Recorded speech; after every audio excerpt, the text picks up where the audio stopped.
ಎಲ್ಲ ಡಿ ಕಗ್ಗಲ ಗ್ರಾಮದ ಮತ್ತು ದಮ್ಮೂರು ಗ್ರಾಮದ ಬಂದಂತ ಸುತ್ತಮುತ್ತಲು ಬಂದಂತ ರೈತ ಬಾಂಧವರಿಗೆ ಎಲ್ಲರಿಗೂ ನಮಸ್ಕಾರಗಳು. ನನ್ನ ಹೆಸರು ನಿರ್ಪಾದಪ್ಪ ಅಂತ ಹೇಳಿ ಈ ಬಳ್ಳಾರಿ ಡಿಸ್ಟ್ರಿಕ್ಟ್ಗೆ ಏರಿಯಾ ಸೇಲ್ಸ್ ಮ್ಯಾನೇಜರ್ ಆಗಿ ಕಾರ್ಯನಿರ್ವಹಿಸ್ತಾ ಇದ್ದಾನೆ. ಈ ಒಂದು ಸುಮ್ಟೊಮೊ ಕಂಪನಿಯಲ್ಲಿ ಕಾರ್ಯನಿರ್ವಹಿಸ್ತಾ ಇದ್ದಾನೆ. ಸುಮ್ಟೊಮೊ ಕಂಪನಿ ಒಂದು ಜಪಾನ್ ಬೇಸ್ಡ್ ಕಂಪನಿ. ಇದು ಈಗಾಗಲೇ 110 ದೇಶಗಳಲ್ಲಿ ತನ್ನ ವ್ಯಾಪಾರ ವಹಿವಾಟುಗಳನ್ನ ಪ್ರಾರಂಭಿಸಿದೆ ಮತ್ತು ಹಲವಾರು ಉತ್ಪನ್ನಗಳನ್ನ ಇದು ತಂದಿದೆ. ಪ್ರತಿ ವರ್ಷ 2 ರಿಂದ 3 ಹೊಸ ಉತ್ಪನ್ನಗಳನ್ನು ಬಿಡುಗಡೆ ಮಾಡ್ತಾ ಇರ್ತಾರೆ. ಜಗತ್ತಿನಾದ್ಯಂತ ಇದು 6ನೇ ಸ್ಥಾನದಲ್ಲಿ ಈ ಒಂದು ಸುಮ್ಟೊಮೊ ಕೆಮಿಕಲ್ ತನ್ನ ವಹಿವಾಟದಲ್ಲಿ ಸ್ಥಾನದಲ್ಲಿ 6ನೇ ಸ್ಥಾನದಲ್ಲಿ ಇದೆ. ಈಗ ನೀವು ಈಗಾಗಲೇ ಭತ್ತದಲ್ಲಿ ಹಲವಾರು ವರ್ಷಗಳಿಂದ ಉಪಯೋಗ ಮಾಡ್ತಾ ಬರ್ತಾ ಇದ್ದಂತ ಈಗ ಉತ್ಪನ್ನಗಳು ಯಾವಪ್ಪ ಅಂದ್ರೆ ನಿಮಗೆ ಕಾಣ್ತಕ್ಕಂಥದ್ದು ಸ್ಯಾನ್ವೆಕ್ಸ್ 4G, ಸ್ಯಾನ್ವೆಕ್ಸ್ SP, ಟೆನಿಟಾಲು, ಮಿಯೋತ್ರಿನು, ಹಲವಾರು ಪ್ರಾಡಕ್ಟ್ಗಳು ನೀವು ಕಂಟಿನ್ಯೂ ಯೂಸ್ ಮಾಡ್ತಾ ಬರ್ತಾ ಇದ್ದೀರಾ. ಈಗ ಅದೇ ರೀತಿ ನಮ್ದೊಂದು ಹೊಸ ಸುಮಿ ಬ್ಲೂ ಡೈಮಂಡ್ ಅಂತ ಹೇಳಿ ಒಂದು ಹೊಸ ಉತ್ಪನ್ನ ಬಂದಿದೆ. ಅದು ನಿಮ್ಮ ಡಿ ಕಗ್ಗಲ್ ಗ್ರಾಮದ ನಾಗರಾಜ್ ಎಂಬ ಫಾರ್ಮರ್ ಅವರಿಗೆ ನಾವೊಂದು ಪ್ರತ್ಯಕ್ಷವಾಗಿ ಇದನ್ನು ತೋರ್ಸ್ಬೇಕಂತಾನೆ 1 ಎಕರೆ ನಾವು ಭಾಗ ಡೆಮೋ ಮಾಡಿರ್ತಕ್ಕಂಥದ್ದು, ಎಡಗಡೆ ಭಾಗ ಮಾಡದೇ ಇರತಕ್ಕಂಥದ್ದು, ನಿಮಗೆ ಪ್ರತ್ಯಕ್ಷವಾಗಿ ಡೆಮೋ ಮಾಡಿರ್ತಕ್ಕಂಥದ್ದು ಇದನ್ನ ತೋರ್ಸ್ಬೇಕಂತಾನೆ ಈ ಒಂದು ಕ್ಷೇತ್ರೋತ್ಸವ ನಾವು ಅನ್ಕೊಂಡಿದ್ದೇವೆ. ಈ ಒಂದು ಸುಮಿ ಬ್ಲೂ ಡೈಮಂಡ್ ಯಾವ ಸಮಯದಲ್ಲಿ ಉಪಯೋಗಿಸಬೇಕು, ಎಷ್ಟು ಪ್ರಮಾಣ ಉಪಯೋಗಿಸಬೇಕು, ಅದರಿಂದ ಆಗ್ತಕ್ಕಂಥ ಉಪಯೋಗಗಳು ಏನು ಅನ್ನೋದ್ರ ಬಗ್ಗೆ ನಮ್ಮ ಮೇಲಾಧಿಕಾರಿ ಅಂತ ಸರ್ ನವೀನ್ ಸಾಹೇಬರು ಈ ಒಂದು ಉತ್ಪನ್ನಗಳ ಬಗ್ಗೆ ಕೂಲಂಕುಷವಾಗಿ ನಿಮ್ಮ ಮುಂದೆ ಹೇಳಿದ್ದಾರೆ. ನಮಸ್ಕಾರ. ಈ ಒಂದು ಸುಮಿಟೊಮೊ ಕಂಪನಿಯವರ ಸುಮಿ ಬ್ಲೂ ಡೈಮಂಡ್ ರೈತರ ಕ್ಷೇತ್ರೋತ್ಸವಕ್ಕೆ ಬಂದಿರುವ ಎಲ್ಲಾ ರೈತ ಬಾಂಧವರಿಗೆ ನನ್ನ ಸ್ವಾಗತ ಹೇಳ್ಕೊತಾ ಇದ್ದೀನಿ. ನನ್ನ ಹೆಸರು ನವೀನ್ ಅಂತ. ನಾನು ಸುಮಿಟೊಮೊ ಕೆಮಿಕಲ್ ಅಲ್ಲಿ ಈ ಕಲ್ಯಾಣ ಕರ್ನಾಟಕ ಭಾಗದಲ್ಲಿ ರೀಜನಲ್ ಮ್ಯಾನೇಜರ್ ಆಗಿ ನನ್ನ ಕಾರ್ಯನಿರ್ವಹಿಸ್ತಾ ಇದ್ದೀನಿ. ಈಗ ನಿರ್ಪಾದಪ್ಪ ಅವರು ಹೇಳಿದ ಪ್ರಕಾರ ಈ ಸುಮಿ ಬ್ಲೂ ಡೈಮಂಡ್ ಅನ್ನೋ ಒಂದು ಉತ್ಪನ್ನ ಸುಮಿಟೊಮೊ ಕೆಮಿಕಲ್ ಕಂಪನಿ ಅವರು ಬರೋ ಬೆಳೆಗೆ, ಈ ಸುಗ್ಗಿ ಬೆಳೆಗೆ ಮಾರ್ಕೆಟ್ ಅಲ್ಲಿ ಬಿಡುಗಡೆ ಮಾಡ್ತಾ ಇದ್ದಾರೆ. ಬರೋ ಸೀಸನ್ಗೆ ನಿಮ್ಗೆ ಎಲ್ಲರಿಗೂ ಇದು ಸಿಗತ್ತೆ. ಈ ಒಂದು ಸುಮಿ ಬ್ಲೂ ಡೈಮಂಡ್ ನ ನಾವು ಇಲ್ಲಿ ಡಿ ಕಗ್ಗಲ್ ಗ್ರಾಮದಲ್ಲಿ ನಾಗರಾಜ್ ಅನ್ನೋರ ಹೊಲದಲ್ಲಿ ನಾವು ಇಲ್ಲಿ ಇದನ್ನ ಟ್ರಯಲ್ ಕೊಟ್ಟಿದೀವಿ. ಇಲ್ಲಿ ಒಂದೇ ಮಾತ್ರ ಇಲ್ಲ, ಸುಮಾರು ಕರ್ನಾಟಕದಲ್ಲಿ ಒಂದು 100 ಕಡೆ ಈ ಒಂದು ಉತ್ಪನ್ನ ನಾವು ಟ್ರಯಲ್ ಕೊಟ್ಟಿದೀವಿ. ಎದಕ್ಕಂದ್ರೆ ನಿಮ್ಗೆಲ್ಲಾರ ಮುಂದೆನೂ ಈ ಒಂದು ಉತ್ಪನ್ನ ಬಿಡುಗಡೆ ಆಗಕ್ ಮುಂಚೆ ಹೆಂಗಿದೆ ಅನ್ನೋದು ನಿಮ್ಗೆಲ್ಲರಿಗೂ ತೋರಿಸ್ಕೊಡೋ ಸಲುವಾಗಿ ಈ ಒಂದು ಕಾರ್ಯಕ್ರಮನ ನಾವು ಹಮ್ಮಿಕೊಂಡಿದ್ದೀವಿ. ಈಗ ನಾವು ನೋಡೋದಂದ್ರೆ ನಮ್ಮ ಭಾಗದಲ್ಲಿ ಪ್ರಮುಖ ಬೆಳೆ ಅಂತ ನೋಡಿದ್ರೆ ಭತ್ತ. ಯಾವುದೇ ಒಂದು ರೈತ ಆಗಿರ್ಲಿ, ಯಾವುದೇ ಭತ್ತದ ಬೆಳೆಯೋ ರೈತಗೆ ಒಂದೇ ಒಂದು ಇದಿರುತ್ತೆ, ಅದೇನಂದ್ರೆ ಹೆಚ್ಚಿನ ಇಳುವರಿ ಪಡಿಬೇಕಂತ.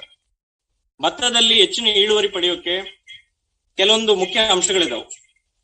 ಇವೆಲ್ಲ ಕರೆಕ್ಟ್ ಆಗಿದ್ರೆ ಇಳುವರಿ ತಂತಾನೆ ಚೆನ್ನಾಗಿ ಬರುತ್ತೆ. ಅದು ಯಾವಂತ ನೋಡಿದ್ರೆ, ಮೊದಲು ಭತ್ತದ ಬೆಳೆಯ ಬೇರ್ ಬೆಳವಣಿಗೆ, 2ನೇದು ಮರಿಗಳ ಸಂಖ್ಯೆ, 3ನೇದು ಮರಿಗಳಲ್ಲಿ ತೆನೆ ಚೆನ್ನಾಗಿ ಉದ್ದವಾಗಿ ಬರಬೇಕು, 4ನೇದು ಏನಂದ್ರೆ ತೆನೆಯಲ್ಲಿ ಎಲ್ಲಾ ಕಾಳುಗಳಲ್ಲಿ ಕೂಡ ಹಾಲು ಚೆನ್ನಾಗಿ ತುಂಬಿರ್ಬೇಕು.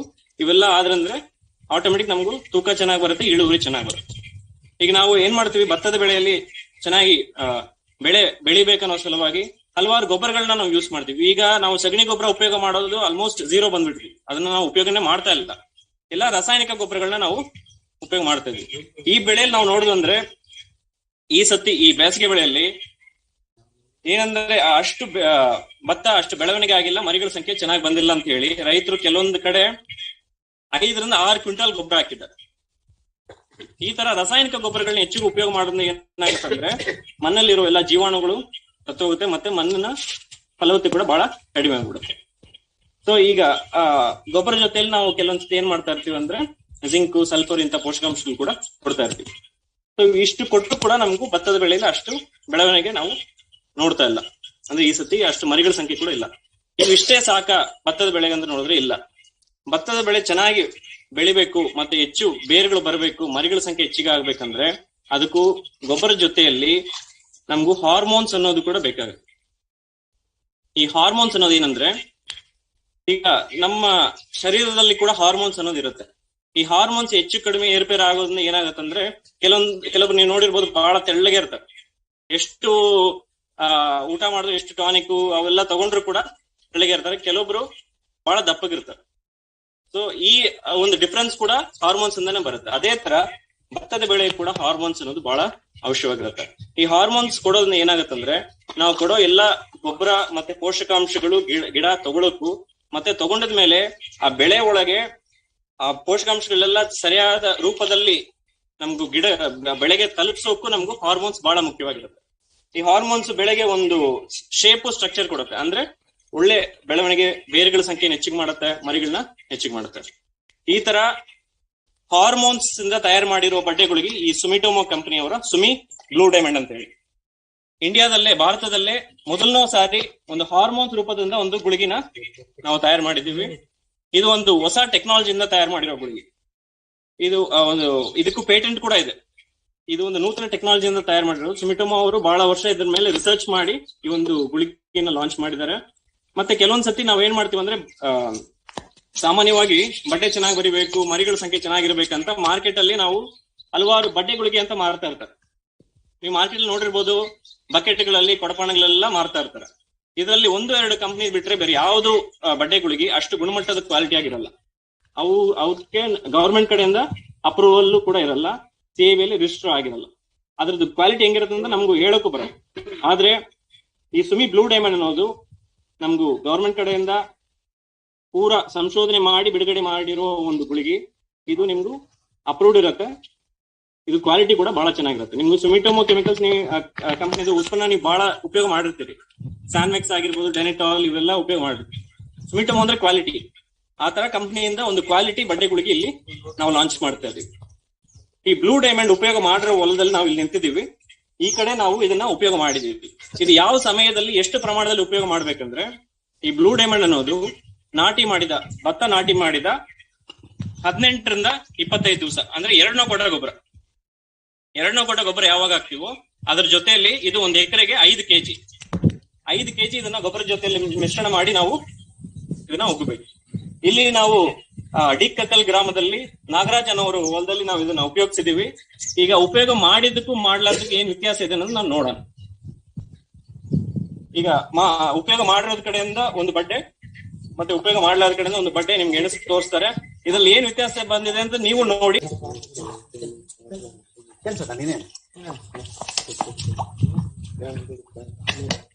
ಇದು ಉಪಯೋಗ ಮಾಡಿರೋ ಹೊಲ. ಇದರಲ್ಲಿ ಈ ಬಡ್ಡೆಯಲ್ಲಿ ಎಷ್ಟು ಮರಿಗಳಿದೆ ಅನ್ನೋದನ್ನ ಈಗ ಎಣಸೋಣ. 2, 3, 4, 5, 6, 7, 8, 9, 10, 11, ಸ್ವಲ್ಪ ಕೇಳುತ್ತಾರೆ. 12, 13, 14, 15, 16, 17, 18, 19, 20, 21, 22, 23, 24, 25, 26, 27, 28, 29, 30, 31, 32, 33, 34, 35, 36, 37, 38,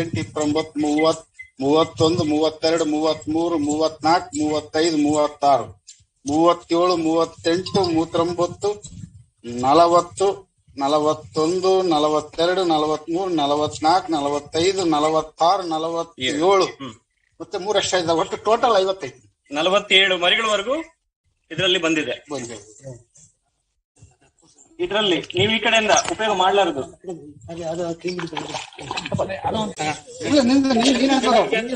ನಾನು ಇದು ಕಳಿಸಿದಾಗ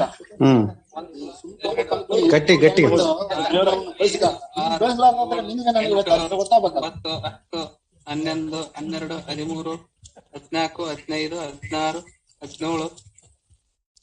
19, 20, 21, 22, 23, 24, 25, 26, 27, 28, 29, 30, 31, 32, 33, 34, 35. ಈಗ ನಾವು ನೋಡಿದ್ವಿ ಬ್ಲೂ ಡೈಮಂಡ್ ಉಪಯೋಗ ಮಾಡ್ಲಾರ್ದ್ರಲ್ಲಿ ಎಷ್ಟೈತ್ರಿ? 35 ಇದೆ. ಉಪಯೋಗ ಮಾಡಿರೋದ್ರಲ್ಲಿ 47. ಇಷ್ಟೊಂದು ಮರಿಗಳು ವ್ಯತ್ಯಾಸ ಇದೆ. ಮತ್ತೆ ಇಲ್ಲಿ ನೀವು ಹೊಲದಲ್ಲಿ ನೋಡಬಹುದು, ಉಪಯೋಗ ಮಾಡಿರೋದಕ್ಕೂ ಮಾಡ್ಲಾರ್ದಕ್ಕೂ ಈ ಮರಿಗಳ ಸಂಖ್ಯೆ ಹೆಚ್ಚಿಗಿದೆ. ಮತ್ತೆ ಇದ್ರಲ್ಲಿ ನೋಡಿದ್ರಂದ್ರೆ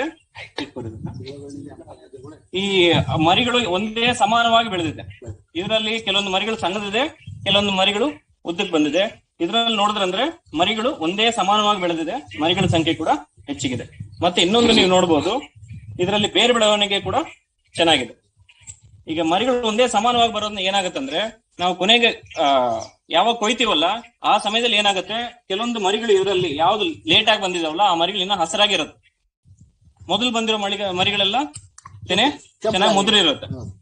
ಆವಾಗ ಏನಾಗುತ್ತೆ ಅಂದ್ರೆ ಅದರಲ್ಲಿ ತಾಳು ಪ್ರಮಾಣ ಕೂಡ ಹೆಚ್ಚಿಗೆ ಬರುತ್ತೆ.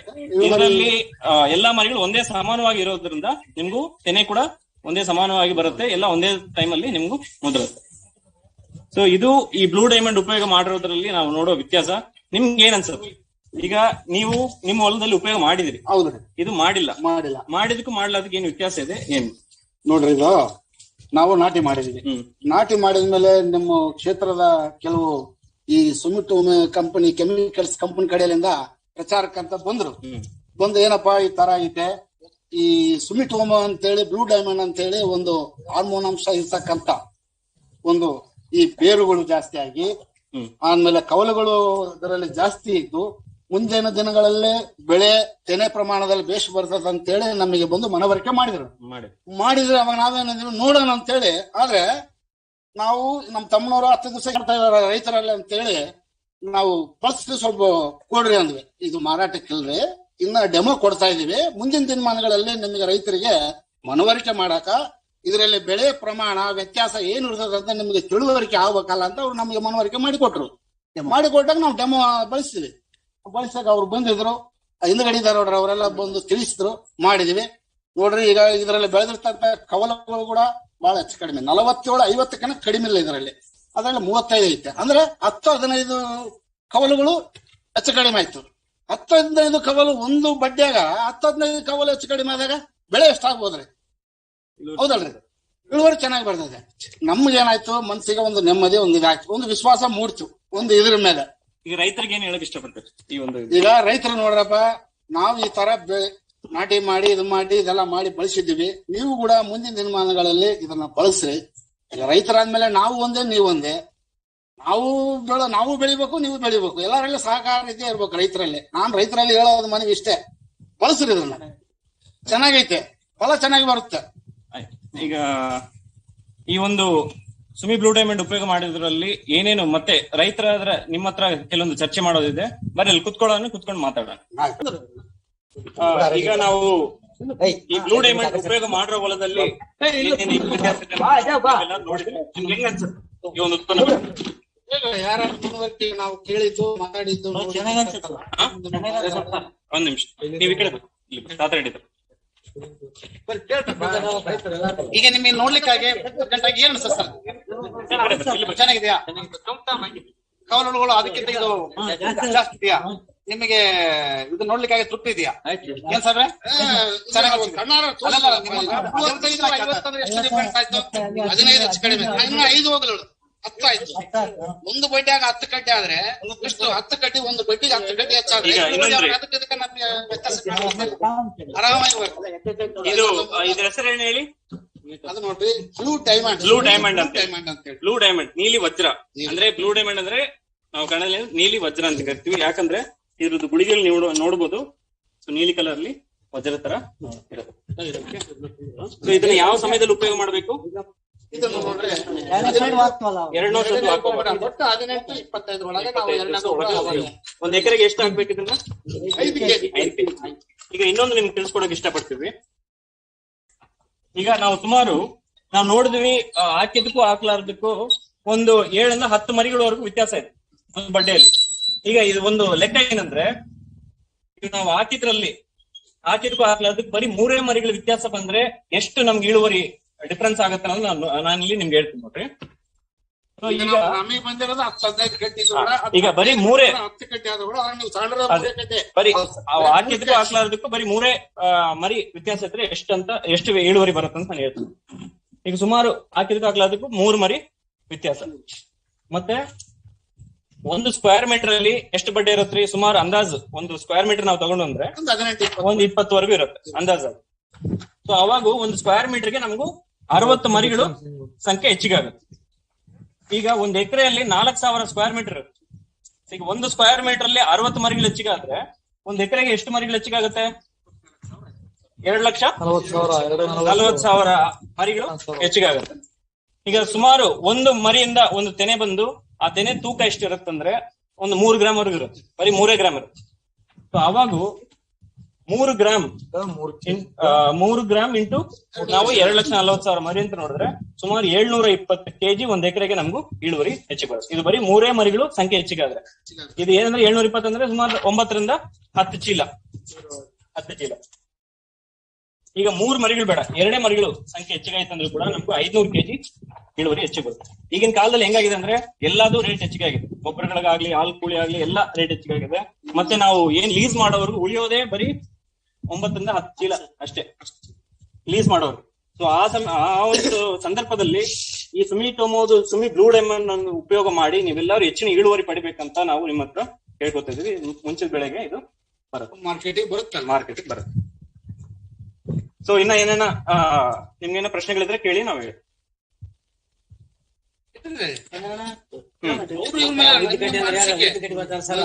ಈಗ ಇದ್ರದ್ದು ಇನ್ನ ರೇಟ್ಸ್ ಯಾವ್ದು ಬಂದಿಲ್ಲ, ಈಗ ಇನ್ನ ಟ್ರಯಲ್ ಕೊಡ್ತಾ ಇದ್ವಿ. ಲಾಂಚ್ ಆದ ನಂತರ ಅಲ್ಲ, ಈ ಒಂದು ಬೆಳೆ ಉತ್ಪನ್ನ ಮೇಲೆ ಏನ ಡೌಟ್ ಇದೆ? ಏನ ಇದ್ರ ಬಗ್ಗೆ ಡೌಟ್ ಇಲ್ಲ ಅಂದ್ರೆ ಆಮೇಲೆ ಉಳಿದ ಬಗ್ಗೆ ನಾವು ಮತ್ತೆ ವಿಚಾರ ಮಾಡೋಣ. ಈಗ ಎಷ್ಟು ವರ್ಷ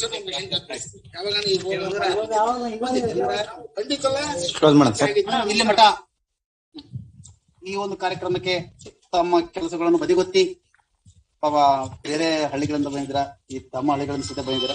ಈ ಒಂದು ಕಾರ್ಯಕ್ರಮಕ್ಕೆ ಬಂದಂತ ತಮ್ಮೆಲ್ಲರಿಗೂ ಈ ಒಂದು ಸಮಯವನ್ನು ನಮ್ಮ ಕಂಪನಿಗೆ ಕೊಟ್ಟಿದ್ದಕ್ಕಾಗಿ ನನ್ನ ವೈಯಕ್ತಿಕವಾಗಿ ಮತ್ತು ಕಂಪನಿಯ ಪರವಾಗಿ ಎಲ್ಲರಿಗೂ ನಮಸ್ಕಾರವನ್ನು ಸಲ್ಲಿಸುತ್ತಾ ಈ ಒಂದು ಕಾರ್ಯಕ್ರಮ ಮುಕ್ತಾಯ.